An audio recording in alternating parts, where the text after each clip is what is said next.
नमस्कार, आप देख रहे हैं आपका अपना शो इकोनॉमी टुडे। मैं हूं आंचल गुलाटी गुम्बर। अगले आधे घंटे में हम जानेंगे कारोबार जगत से जुड़ी तमाम बड़ी खबरें। बड़ी खबरों की अगर बात करें तो प्रधानमंत्री मॉरिशस पहुंच चुके हैं। मॉरिशस यानी हिंद प्रशांत महाक्षेत्र का सितारा और मिनी इंडिया, कैसे अब नए रिश्तों का अध्याय लिखा जाएगा, इस पर भी होगी बातचीत। जानेंगे दुनिया भर के बाजारों का हाल। सीधे रुख करते हैं इस वक्त की प्रमुख आर्थिक हेडलाइंस की तरफ। प्रधानमंत्री नरेंद्र मोदी पहुंचे मॉरिशस। दोनों देशों के बीच क्षमता निर्माण, व्यापार और सीमा पार वित्तीय अपराधों से निपटने के क्षेत्रों में सहयोग पर होगी बातचीत। एमएसएमई को बढ़ावा देने के क्षेत्रों पर भी हो सकते हैं कई अहम समझौते। सेबी ने सख्त किए नियम। एसएमई आईपीओस को लेकर बड़ा बदलाव। ऑफर फॉर सेल को लेकर 20% की सीमा तय। अब नहीं फंसेंगे निवेशकों के पैसे। आपकी वेज थाली का खाना हो गया सस्ता। टमाटर और एलपीजी की कीमतों में गिरावट से शाकाहारी थाली की कीमत हुई कम। क्रिसिल ने रिपोर्ट जारी कर दी जानकारी। और सप्ताह का जो दूसरा कारोबारी दिन है, सपाट स्तरों पर खुले हैं भारतीय शेयर बाजार। शुरुआती अगर हम ट्रेड में देखें तो सेंसेक्स 334 अंक गिरकर 73,780 पर, वहीं निफ्टी में भी 128 अंकों की गिरावट, 22,332 का लेवल। ट्रंकेटेड वीक है क्योंकि शुक्रवार को होली है और बाजार रहेंगे बंद। तो इन तमाम बड़ी खबरों पर रहेगी दिन भर नजर।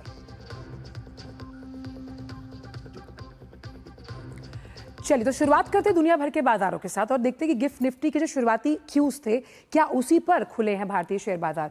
तो गिफ्ट निफ्टी 22,402 का लेवल और 92 अंकों की गिरावट। हालांकि टैरिफ को लेकर एक अनिश्चितता का माहौल है दुनिया भर के बाजारों में, लेकिन सेंसेक्स की ओपनिंग काउंटर पर अगर नजर डालें तो कल भी रिकवरी होती हुई, लेकिन अभी रेंज बाउंड दायरे में कारोबार होता हुआ नजर आ रहा है। सेंसेक्स का ओपनिंग 73,780, 334 अंकों का दबाव। वहीं निफ्टी भी 22,000 के लेवल के आसपास, यहां पर भी करीबन 128 अंकों का दबाव देखा जा रहा है। लेकिन तमाम वो स्टॉक्स जो बाजार में मजबूती के साथ खड़े हुए हैं, टॉप गेनर्स के चार्ट पर एक बार नजर डालते हैं कि वो स्टॉक्स कौन से हैं जहां पर इस वक्त आप देख सकते हैं। देखिए, चार्ट को लीड करता हुआ आईसीआईसीआई बैंक। साफ तौर पर बैंकिंग क्षेत्र को लेकर जो तमाम फैसले बजट में लिए गए, अब उन्हें धीरे धीरे करके अमली जामा पहनाया जा रहा है, इसलिए बैंकिंग काउंटर्स फोकस में है। Sun Pharma, BL, Bajaj Auto, Maruti, 2 दिग्गज counters, blue chip counters auto क्षेत्र के। लेकिन कहाँ बाय ऑन डिप का कॉल है, यानी मुनाफा वसूली हावी है, दबाव है। ब्लू चिप काउंटर्स आपको सस्ते वैल्यूएशंस पर मिलते हैं। इंडसइंड बैंक, इन्फोसिस, विप्रो, बजाज फाइनेंस, एमएनएम। अब विप्रो और इन्फोसिस का साफ तौर पर कहीं ना कहीं संबंध जो है वो यूएस के मार्केट्स के साथ है, इसलिए काउंटर में आप देखिए 0.25% से ज्यादा और 2.5% के आसपास दबाव नजर आ रहा है। तो ये दुनिया भर के बाजारों का सूरत हाल। अब रुक करते हैं कि प्रधानमंत्री की जो मॉरिशस की यात्रा है ये कितनी अहम है। तो प्रधानमंत्री नरेंद्र मोदी की अगर बात की जाए तो हिंद महासागर में द्विपक्षीय देश मॉरिशस के दौरे पर हैं। अब ये जो हिंद महासागर का देश है, इसे मिनी इंडिया भी कहा जाता है और हिंद महासागर का सितारा भी। प्रधानमंत्री की यात्रा के दौरान अगर देखें तो पहले पूर्व संबंध और सहयोग समझते हैं। 2024 में राष्ट्रपति द्रौपदी मुर्मू इसी जिस कार्यक्रम में आज प्रधानमंत्री गए हैं उसमें मुख्य अतिथि थी। प्रधानमंत्री के शपथ ग्रहण समारोह में मॉरिशस की भागीदारी रही है। मॉरिशस हमारा अच्छा दोस्त रहा है। G20 जो हुआ था उसमें मॉरिशस को स्पेशल इनवाइटी की कैटेगरी दी गई थी और जीबीए का सह प्रस्तावक भी बनाया गया था। अब अहम और विकास सहयोग की अगर बात की जाए तो समुद्री सुरक्षा, विकास साझेदारी और अंतर्राष्ट्रीय मंचों पर सहयोग, साथ ही साथ 2016 में करीबन 353 मिलियन का विशेष आर्थिक पैकेज भी दिया गया। अब इसमें कौन कौन से प्रोजेक्ट्स हैं? मेट्रो का प्रोजेक्ट है, सुप्रीम कोर्ट सामाजिक आवास योजना शामिल है मॉरिशस को तर्कसंगत बनाने के लिए। 2017 में 500 मिलियन की लाइन ऑफ क्रेडिट भी दी गई थी, यानी वित्तीय सहायता मुहैया करवाई गई थी भारत द्वारा। 2022 में जो वेलफेयर, अगर हम कहें डेवलपमेंट की बात की जाए, सामुदायिक विकास, उन परियोजनाओं पर समझौते किए गए। और जैसा कि मैंने पहले भी बताया कि 2016 में भारत ने 353 मिलियन का विशेष आर्थिक पैकेज दिया था। तो प्रधानमंत्री की मॉरिशस यात्रा क्यों बहुत अहम मानी जा रही है? क्योंकि जिस तरह से आतंकवाद और वो भी साइबर गतिविधियों से लड़ने के लिए जो तमाम फायरवॉल्स हैं, उस लिहाज से भी यात्रा अहम है। आर्टिफिशियल इंटेलिजेंस के लिहाज से भी बहुत इंपॉर्टेंट है और सबसे ज़्यादा हम सेमीकंडक्टर्स, यानी ये वो तमाम ग्रीन एक्सप्लोरेबल एवेन्यूज हैं, सनराइज सेक्टर्स हैं, जिसमें कई MOUs साइन हो सकते हैं। बढ़ते आगे और बात करते हैं सरकार के चालू वित्त वर्ष की, जहां 51,463 करोड़ रुपए से ज्यादा का खर्च करने के लिए संसद से मंजूरी मांगी गई है। वहीं वित्त मंत्री निर्मला सीतारमण ने ये जानकारी जो है वो संसद में दी। तो और ये जो अतिरिक्त खर्च की मंजूरी मांगी गई है, ये क्यों मांगी गई? अनुपूरक अनुदान मांगों सत्र वर्ष में ऐसा ही होना है। तो सकल अतिरिक्त खर्च के लिए 6.78 लाख करोड़ रुपए से इसकी अधिकता को लेकर मंजूरी मांगी गई और 6.27 लाख करोड़ रुपए की बचत और प्राप्तियों से पूरा होगा। यानी जो खर्च चाहिए, अब खर्च क्यों चाहिए? कैपिटल एक्सपेंडिचर, कैपेक्स को बढ़ाने के लिए, फ्यूलिंग करने के लिए जिस वाइटल स्टैट्स यानी पैसे की जरूरत है, उसको लेकर वित्त मंत्री ने अनुपूरक अनुदान मांगों का दूसरा बैच पेश किया। फिलहाल वक्त से ब्रेक का है। ब्रेक के उस पार आके जानेंगे आज का फोकस। जुड़े रहिए इकोनॉमी टुडे के साथ। Under the Honorable PM's leadership, an unprecedented push to yoga has been given.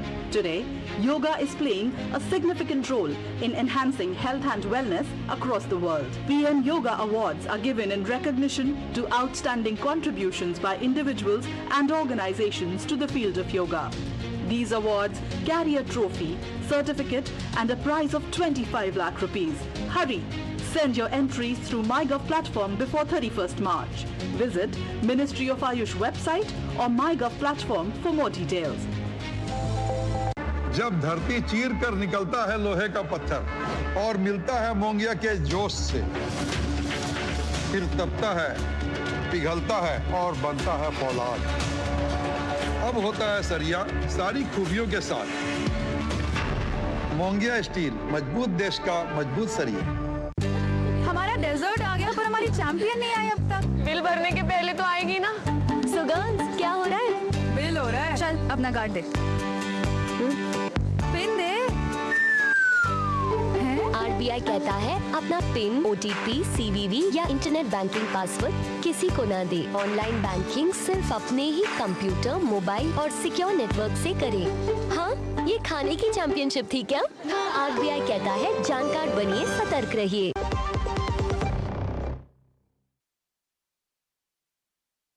एक जमाने से कहानी है सुना रही आकाशवाणी,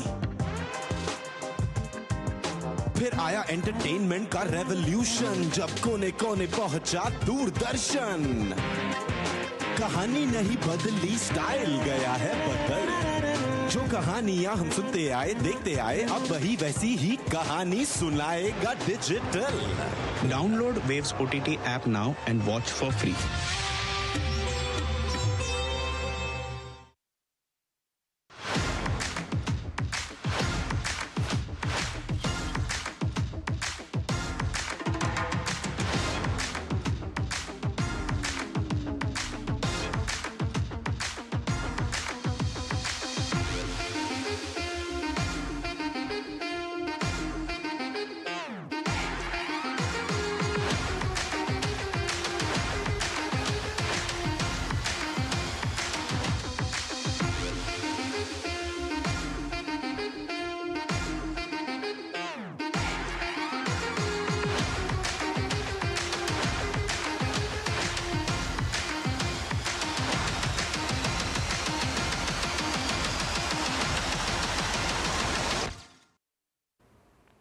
ब्रेक के बाद सभी का स्वागत है और इकोनॉमी टुडे में वक्त हो चला है आज के फोकस के बारे में चर्चा करने का।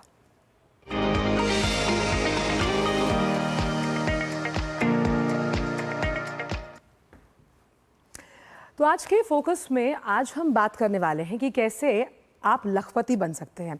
पैसा कमाना हर किसी को अच्छा लगता है, तो अब हर घर लखपति कैसे होगा? SBI की ये योजना है जिसे हम रेकरिंग डिपॉजिट स्कीम मान रहे हैं, और कैसे इसके जरिए अब आप अच्छा खासा अमाउंट निवेश कर पैसा कमा सकते हैं। हर घर लखपति RD स्कीम का एक बेहतरीन निवेश विकल्प है। रेकरिंग डिपॉजिट्स में आप स्वेच्छा अनुसार अपना कोई भी अमाउंट भर सकते हैं। नियमित रूप से पैसे जमा करके जब वो मैच्योर हो जाता है तो एक अच्छा खासा कॉर्पस अमाउंट आपके पास क्रिएट होता है। जो आप मेहनत की कमाई रखते हैं उसको छोटे हिस्सों में बांटने की बात मैं कर रही हूँ यहाँ पर।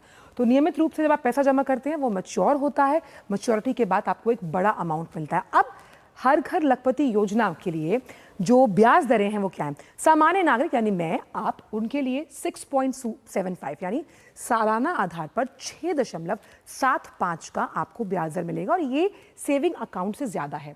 जो सीनियर सिटीजन्स हैं उनके लिए ये 7.25 यानी 7.25% है अगर वो जो पैसा रिकरिंग डिपॉजिट में जमा करते हैं। अब इसके लिए करना क्या होगा, आप SBI के किसी भी बैंक ब्रांच में जाइए और इसका जो मैच्योरिटी पीरियड है यानी कि इस पूरी स्कीम का जो मैच्योरिटी पीरियड है वो 3 से 10 साल है।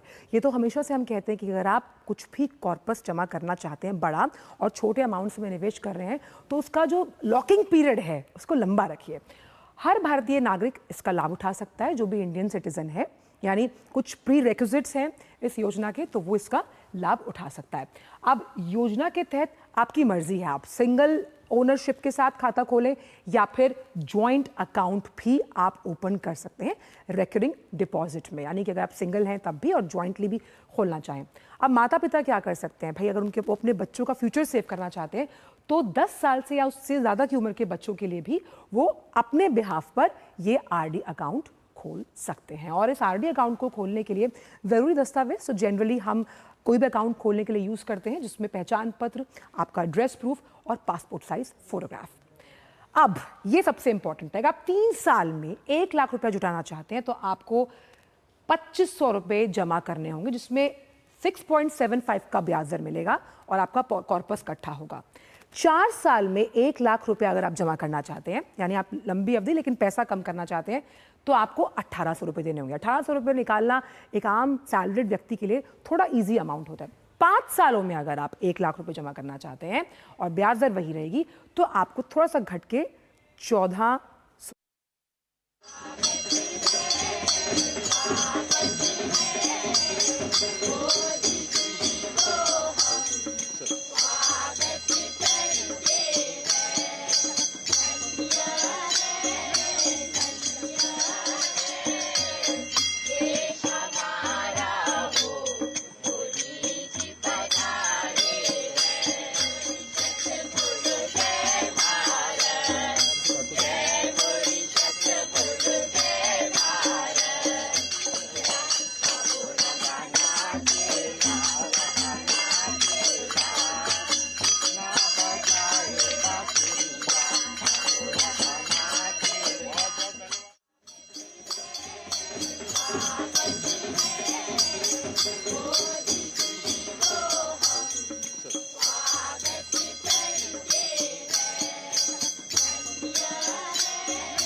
तो आप सोच सकते हैं कि मॉरिशस में भोजपुरी गवाई गीत से प्रधानमंत्री का बहुत ही अहम स्वागत किया गया। आप देख सकते हैं कि कैसे वहाँ पर जो लोग थे वो भी खड़े थे और प्रधानमंत्री जब भी ऐसे जाते हैं तो अभिभूत स्वभाव और भाव के साथ आत्मसात करते हैं वो प्यार जो वहाँ लोग उन्हें देते हैं। और क्योंकि हर घर लखपति योजना की बात कर रहे थे, हमारे साथ दिनेश कुमार खारा साहब जुड़े हैं, पूर्व चेयरमैन एसबीआई। दिनेश जी, बहुत बहुत स्वागत है। समय बहुत कम है, आपसे सिर्फ यही जानना चाहूँगी क्योंकि एसबीआई ने जो ये स्कीम लॉन्च की है रेकरिंग डिपॉजिट के लिहाज से कितना बड़ा गेम चेंजर आप मानते हैं जो छोटी बचत योजनाएं हैं उस लिहाज से?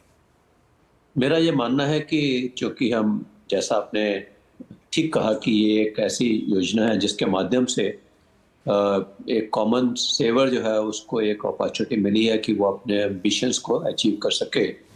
तो उसी संदर्भ में जब हम ये देख रहे हैं कि 2047 में हम विकसित भारत की बात करते हैं, तो जिस तरह से हम लोगों ने जनधन योजना के माध्यम से सभी देशवासियों को जो है बैंकिंग से जोड़ा है, उसी तरह से इस योजना के माध्यम से हम सभी देशवासियों के लिए इसका प्रोत्साहन करने की कोशिश कर रहे हैं कि सब सेविंग्स करें, और सेविंग्स कर इस तरह से पैसा इकट्ठा करेंगे तो वो इवेंचुअली जो हम लोगों का एक सपन है कि हम एक विकसित देश बने, उसमें ये बहुत ही अहम भूमिका पूरी करेगा।